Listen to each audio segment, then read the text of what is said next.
आज हम स्टार्ट करने वाले हैं क्लास 9th मैथमेटिक्स का चैप्टर नंबर 1 नंबर सिस्टम।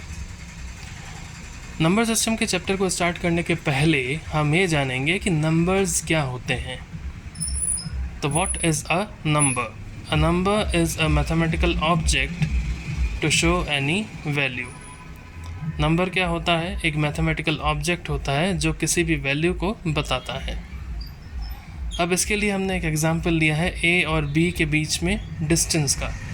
दो ऑब्जेक्ट्स हैं ए और बी, इसके बीच का डिस्टेंस जो होगा मान लीजिए 3 किलोमीटर्स। तो 3 यानी कि 3 यहाँ पे क्या है? एक नंबर है जो ये रिप्रेजेंट कर रहा है किसी ए और बी के डिस्टेंस की वैल्यू को। इसी तरीके से ए और बी हम मान ले दो सिटीज़ हैं, तो इनका डिस्टेंस मान ले 100 किलोमीटर्स है। तो 100 जो है एक वैल्यू है जो ये बताता है कि कितना डिस्टेंस इन दोनों सिटीज़ या इन दोनों ऑब्जेक्ट्स में है। नेक्स्ट आते हैं हम आपके चैप्टर के नाम नंबर सिस्टम पे।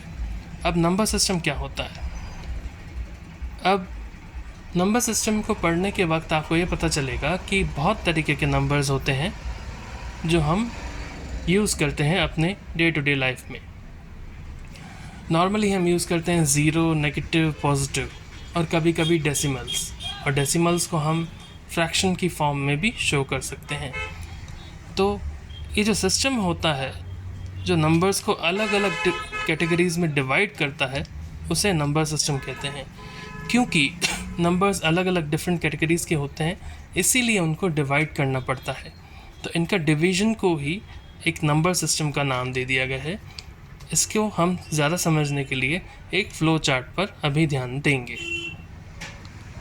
तो सबसे पहले नंबर सिस्टम जो है वो दो पार्ट्स में डिवाइड होता है, मेनली दो पार्ट्स में। पहले होते हैं इमेजिनरी नंबर्स, दूसरे होते हैं रियल नंबर्स। अब इमेजिनरी नंबर्स जो हैं वो अभी का टॉपिक नहीं है आपका, ये टॉपिक है क्लास 11th का। तो क्लास 11th में आप ये टॉपिक ज़रूर पढ़ेंगे अगर आपने मैथमेटिक्स ली तो।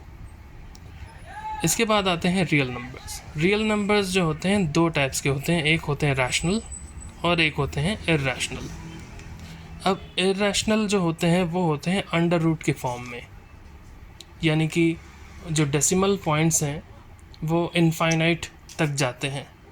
उसके लिए हमें एक वैल्यू ले लेनी पड़ती है जो जैसे 2.444444 ये चलता जा रहा है, तो हम इसको 2.44 2 डेसिमल पॉइंट से 3 डेसिमल पॉइंट्स तक लिख के छोड़ देते हैं। पर बेसिकली ये इनफाइनाइट पॉइंट्स तक जाता है डेसिमल के बाद, इसीलिए इनको इर्रेशनल कहा जाता है। अब रैशनल नंबर्स क्या होते हैं? जो p/q की फॉर्म में भी शो किए जा सकें, जैसे कि 10/5, 5/2, 3/3, 1/3, 4/5, ये होते हैं p/q की फॉर्म में रैशनल नंबर्स। अब रैशनल नंबर्स जो है फिर से डिवाइड होते हैं दो पार्ट्स में। बेसिकली एक होते हैं फ्रैक्शनल और दूसरे होते हैं इंटीजर्स। अब फ्रैक्शनल क्या होता है? फ्रैक्शन की फॉर्म में जैसे कि p/q की फॉर्म में आ जाते हैं, उनको कहते हैं फ्रैक्शनल नंबर्स। मोस्ट प्रोबेबली जो 3/2, 1/3, 2/5 ये जो नंबर्स हैं वो फ्रैक्शनल फॉर्म में हैं, इसलिए इनको कहा जाता है फ्रैक्शनल नंबर्स। और इसके अलावा दूसरे होते हैं इंटीजर्स। अब इंटीजर्स के आगे मैंने लिखा है i और z, क्योंकि इंटीजर्स को मैथमेटिक्स की फॉर्म में i या फिर z से रिप्रेजेंट किया जाता है। अब इंटीजर्स जो हैं वो दो और पार्ट्स में डिवाइड होते हैं, एक होते हैं नेगेटिव नंबर्स और एक होते हैं होल नंबर्स। नेगेटिव नंबर्स जैसे कि जो माइनस में होते हैं, ज़ीरो के लेफ़्ट साइड में होते हैं, नंबर लाइन जो बनती है उसके लेफ़्ट साइड में होते हैं, उनको कहते हैं नेगेटिव इंटीजर्स। और उसके बाद आते हैं होल नंबर्स। होल नंबर्स अगर आपको ध्यान हो तो ज़ीरो एक होल नंबर होता है। तो ज़ीरो और उसके बाद के जो भी नंबर्स होते हैं जो p/q की फॉर्म में नहीं हो या फिर किसी भी तरीके की डेसिमल फॉर्म में नहीं हो, उनको होल नंबर्स कहा जाता है। जैसे कि zero is a whole number and natural numbers. Next is natural numbers जो होल नंबर्स का ही पार्ट है।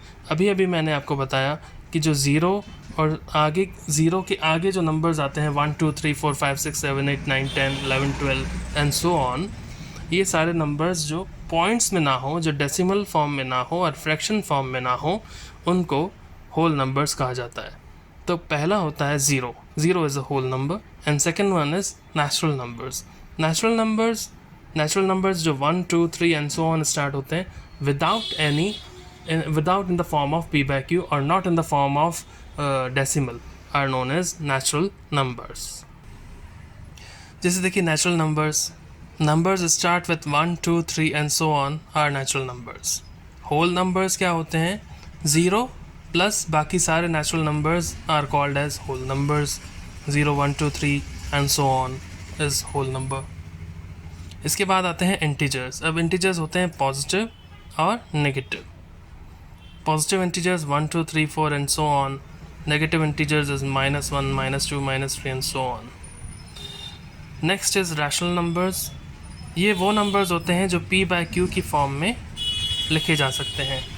For example, like 1 2 3, 1 by 2, 2 by 3, 5 by 4, 10 by 11. ये सारे rational numbers हैं। अब 1 2 3 मैंने कहा इसके पहले, वो भी रैशनल नंबर्स हैं। क्यों? क्योंकि 1 को हम लिख सकते हैं 1/1, तो ये भी p by q की फॉर्म हो गई। 2 को भी हम लिख सकते हैं 2/1, ये भी p by q की फॉर्म हो गई। तो ये भी रैशनल नंबर्स हो गए 1 2 3 एंड सो ऑन। और जो भी p by q की फॉर्म में होते हैं वो तो रैशनल नंबर्स होती ही हैं। इरैशनल नंबर्स, ये वो नंबर्स होते हैं जो p by q की फॉर्म में रिप्रेजेंट नहीं कर सकते। यानी कि जो under root of 1 is 1 but under root of 2 is a different thing, तो आपको उसके लिए पॉइंट्स में जाना पड़ेगा इनफाइनाइट तक, इसलिए इनको इरैशनल नंबर्स कहते हैं। रियल नंबर्स वो नंबर्स होते हैं जो सारे रैशनल और इरैशनल नंबर्स को मिला के किए जाएँ, that is known as real numbers, जिसमें सारे पॉजिटिव और नेगेटिव नंबर्स आ जाएँ। आज के लिए इतना ही। कल हम NCERT के एग्जाम्पल्स को सॉल्व करेंगे। Good bye, take care.